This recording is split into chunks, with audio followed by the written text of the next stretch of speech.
Sir आज मैं आपके लिए लेकर आया हूँ matter in our surrounding chemistry का फर्स्ट चैप्टर क्लास 9th के लिए। स्टूडेंट, माय डियर स्टूडेंट्स, हम बात करने जा रहे हैं अपने मैटर के बारे में। मैटर के बारे में जानने से पहले हम थोड़ा सा जान लेते हैं कि हमारे यूनिवर्स में, तो वी नो डैट जो हमारा यूनिवर्स है ये बहुत ज़्यादा बड़ा है। इतना ज़्यादा बड़ा है कि इसकी एंडिंग पॉइंट और स्टार्टिंग पॉइंट के बारे में हम लोग कुछ भी नहीं कह सकते कि कहाँ से ये हमारा यूनिवर्स शुरू होता है और हमारा कहाँ पे ये यूनिवर्स ख़त्म होता है। लेकिन हाँ, एक चीज़ के बारे में हम अवश्य कह सकते हैं, ज़रूर कह सकते हैं यूनिवर्स के लिए कि क्या कह सकते हैं कि हमारा जो यूनिवर्स है वो दो चीज़ों से मिलकर बनता है। किस किस से?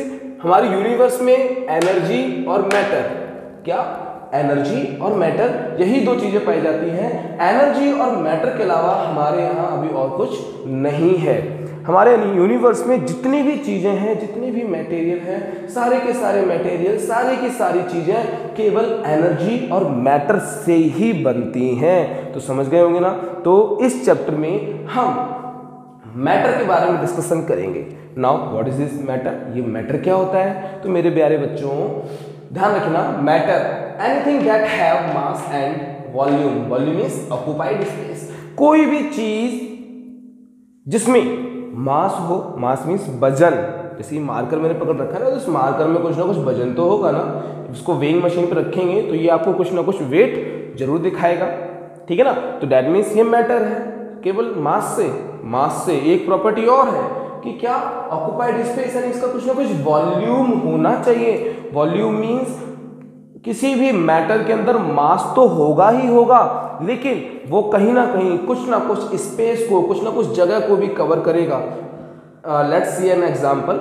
ये मेरे हाथ में जो मार्कर रखा हुआ है, अगर मैं इस मार्कर की जगह पे, यानी जितनी जगह में ये मार्कर रखा हुआ है मेरे हाथ पर, उस जगह में इस दूसरे मार्कर को क्या मैं रख पाऊंगा? नहीं। वो या तो साइड में जाएगा या उसके ऊपर रहेगा। समझ रहे हैं ना। ये पहले वाले मार्कर के साइड में जाएगा या उसके ऊपर रहेगा। यानी कि जिस जगह पे मेरा ये मार्कर रखा हुआ है, उस मार्कर की घेरी हुई जगह को ये वाला मार्कर रिप्लेस नहीं कर पाएगा मेरे प्यारे बच्चों। तो दैट मीन्स इस मार्कर में वजन भी है और इस मार्कर ने कुछ ना कुछ स्पेस भी कवर किया हुआ है। तो दैट इज मैटर, बिल्कुल मैटर है। तो यानी समझ गए कि जितनी भी हमारे पास मटेरियल है और जिसमें कुछ ना कुछ वेट है और जिसने कुछ ना कुछ स्पेस को ऑक्युपाई कर रखा है, यानी जिसके पास कुछ ना कुछ वॉल्यूम है, वो हमारा क्या होगा? मैटर। क्या होगा? Matter. Okay sir, now what is this matter? ये मैटर बनता किससे है? तो इसके लिए हमारे पुराने टाइम से बहुत सारे लोगों ने अलग अलग थीसिस दे रखी हैं, अलग अलग थ्योरीज दे रखी हैं। जैसे अगर स्टार्टिंग की बात करते हैं तो शुरुआत में जो मैटर है, हम लोग कहते थे कि जो मैटर है, जितनी भी चीजें हैं ना दुनिया में, है ना, वो सारी की सारी 5 चीजों से मिलकर बनी है। सर किस किस चीजों से मिलकर बनी है? तो वो पांचों चीज बताते हैं, हवा, धरती, है ना, आकाश, अग्नि और जल। अभी भी बोलते हैं कि हमारा शरीर है, मरने के बाद जलाओगे तो जलाने के बाद ये हमारे 5 तत्वों में विलीन हो जाएगा। इनको बेटा हम लोग पंच तत्व भी कहते हैं। क्या बोलते हैं? पंच तत्व, ठीक है ना। कहते हैं कि हमारे पास जितनी भी चीजें हैं वो सारी सारी पंच तत्व से मिलकर बनती हैं। ये शरीर भी पंच तत्व से मिलकर बनता है। ऑब्वियसली बनता होगा, ठीक है ना, यह बनता है, ये वेद पुराणों की बात है, लेट इट बी, जाने दीजिए। लेकिन कहा जाता था शुरुआत में कि हमारे पास जितनी भी चीजें हैं वो सारी की सारी चीजें air, earth, sky, fire and water, इन 5 से मिलकर बनी है, जिनको बेसिकली पंच तत्व कहा जाता है। चलिए कोई बात नहीं। लेकिन उसके बाद लगभग 5 सेंचुरी बीसी, यानी कि लगभग 460 से 370 बीसी पहले 2 व्यक्ति, फिलोसफर या कुछ भी कह सकते हो, ये आए। एक का नाम था आपका ल्यूसिपस और उनका एक विद्यार्थी था जिसका नाम था डेमोक्रिटस। क्या नाम था? डेमोक्रिटस। ये नाम तो सुने होंगे, ल्यूसिपस एंड डेमोक्रिटस। इन्होंने ये कहा, ये ऐसा मानते थे कि जो दुनिया है, जो मैटर है, जो चीजें हैं,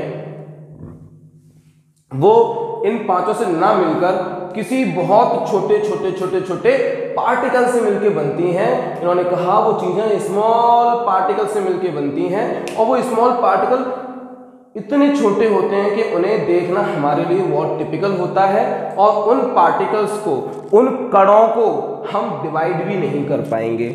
इन्होंने ऐसा माना। उनके बाद ल्यूसिफस और डेमोक्रिटस के बाद इंडियन फिलोसोफर महर्षि कनद, महर्षि कात्यायन ये भी आए। महर्षि कनद ने कहा कि जो भी मैटर है, जितनी भी चीजें हैं, अगर हम इनको कंटिन्यूअसली डिवाइड करते जाएंगे, कंटिन्यूअसली क्या करेंगे बेटे, डिवाइड करते जाएंगे। जैसे आपने स्कूल में पढ़ाई होगा, टीचर्स चॉक से लिखाते हैं, तो क्या होता है कि जब वो चॉक से लिखाते हैं तो वो चॉक धीरे धीरे करके घिसती है बोर्ड पे, और जब वो बोर्ड पे घिसती है तो बड़े छोटे छोटे छोटे छोटे पार्टिकल्स नीचे गिरते हैं, है ना। तो इसका मतलब क्या है, वो जो चॉक थी वो छोटे छोटे पार्टिकल से मिलकर बनी हुई होगी, बिल्कुल। तो वो जो छोटे छोटे पार्टिकल से चॉक मिलकर बनी है, इसी तरह से बहुत सारी चीजें हमारे सराउंडिंग में छोटे छोटे छोटे छोटे पार्टिकल से मिलकर बनी है, ठीक है ना। और महर्षि कनद का यही कहना था कि अगर हम किसी भी मटेरियल को कंटिन्यूअसली डिवाइड करते जाएंगे, तोड़ते जाएंगे, है ना, कंटिन्यूअसली उसको तोड़ते जाएंगे, तो एक टाइम ऐसा आएगा कि अब हम उस मटेरियल को डिवाइड नहीं कर पाएंगे, एक बहुत ही ज्यादा सूक्ष्म कण आ जाएगा, और उस कण को इन्होंने नाम दिया परमाणु, जिसको इंग्लिश में एटम कहा जाता है, जिसको साइंस में एटम कहा जाता है। ये बात समझ में आ गई। फिर उसके बाद महर्षि कात्यायन बोले कि हाँ, आप सही हैं कि हर चीज एटम से मिलकर बनती है, लेकिन हर पदार्थ में, हर एक मैटर में कई बार दो या दो से ज्यादा पदार्थों के कण पाए जाते हैं, और उन कणों को इन्होंने अणु बोला।